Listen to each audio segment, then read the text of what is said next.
Have you ever watched a movie or a television show and seen a human or a pet under anesthesia and saw those monitors and wondered, what are all those numbers? What do they mean?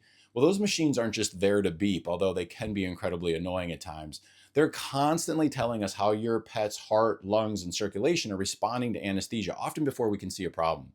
So, general anesthesia isn't simply about making a dog or a cat unconscious. Our job is to safely support every major organ system while your pet sleeps. That means continuously monitoring heart function and breathing and blood pressure and oxygen delivery and ventilation.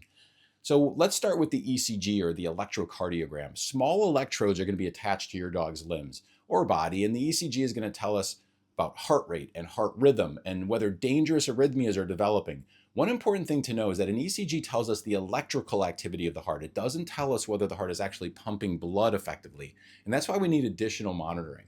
So, blood pressure is one of the most important things that we monitor during anesthesia.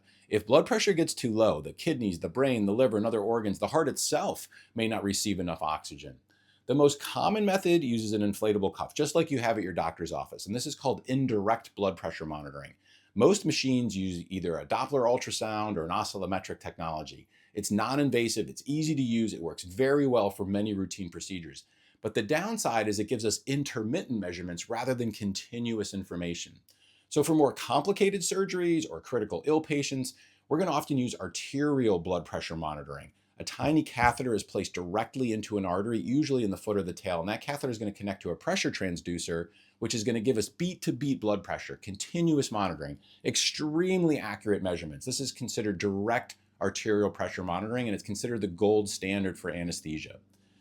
Now, we need to know about that little glowing clip that's on your dog's tongue or toe or ear, and that's called the pulse oximeter. It measures oxygen saturation, or the SpO2. In simple terms, it estimates the percentage of hemoglobin, which is in every red blood cell that's carrying oxygen around the body. And most healthy anesthetized dogs are going to have oxygen saturations above 95% while they're receiving supplemental oxygen. And if that number begins dropping, something may be wrong with oxygen delivery or breathing.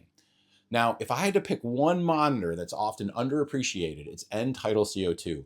This measures the amount of carbon dioxide that your dog exhales at the end of every breath. And why is this important? Because it tells us several things at one time.